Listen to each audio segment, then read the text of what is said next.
I thought it was a simple family vacation. One minute I was walking through a small art gallery my son insisted I visit. The next minute, both cars were gone, my phone battery was dying, and I was standing alone in a town hundreds of miles from home. I had no hotel reservation, no ride, and no ticket back. What my children did not know was that the stranger I met that night would change my life forever. And 7 days later, they saw my face on national television. My name is Robert, and at 68 years old, I believed family was everything. After losing my wife 3 years earlier, my son Ethan and daughter Claire became my entire world. I helped them through college, supported them during difficult times, and even used a large portion of my retirement savings to help them buy their first homes. I never expected anything in return. Seeing them happy was enough for me. When Ethan suggested a family road trip through several small towns famous for local history and art, I was excited. It had been years since all of us spent quality time together.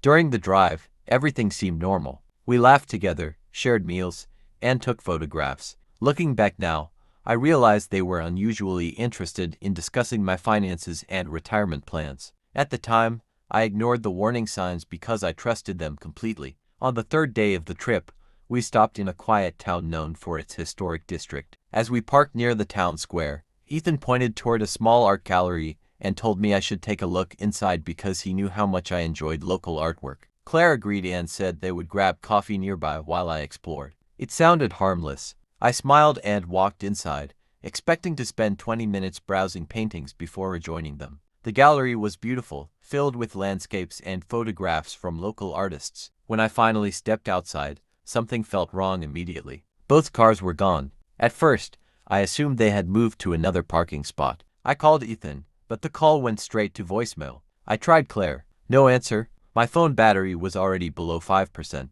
Minutes turned into nearly an hour. Panic slowly replaced confusion as I realized they were not coming back. My final text message from Ethan arrived just before my phone died. It was short and cold. He wrote that they were tired of supporting me emotionally and believed I needed to learn how to take care of myself. I stared at the message in disbelief. I had spent decades helping them build their lives. Now I was abandoned in a town I had never visited before. As darkness approached, I sat alone on a bench wondering how my own children could do something so cruel. A local cafe owner noticed my situation and invited me inside. After hearing my story, she contacted several community members who offered assistance. One of those people happened to be a journalist visiting the town to work on a feature about kindness in small communities. He listened carefully as residents helped me find temporary lodging and transportation. What touched him most was not my situation, but the incredible response from complete strangers who refused to let me suffer alone. Over the next few days, the journalist documented everything.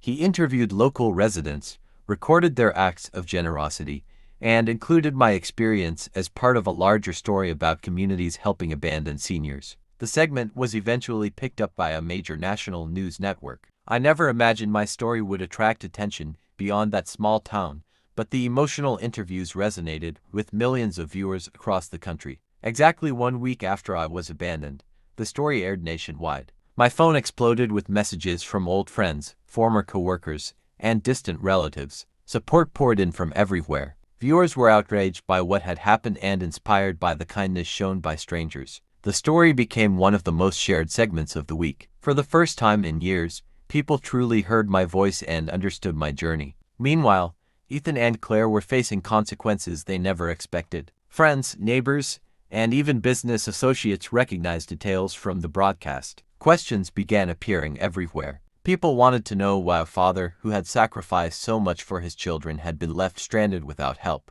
Their carefully crafted image began falling apart. They discovered that actions carried consequences far beyond what they had imagined. Several weeks later, both of them contacted me. Their messages sounded very different from the one Ethan had sent before abandoning me. They apologized repeatedly and asked for forgiveness. They admitted they had become selfish and resentful, taking my love and support for granted. Listening to them was painful, but it also gave me clarity. I realized that forgiveness does not mean forgetting. Sometimes forgiveness means learning to value yourself enough to set boundaries. Today, my relationship with my children is cautious but healthier. They understand trust must be earned back through actions, not words. As for me, I learned that family is not only defined by blood. Sometimes the people who save you are complete strangers, who choose kindness when they have no obligation to help. The town that once seemed like the place where my life fell apart became the place where I discovered how much humanity still exists in the world. The day my children abandoned me,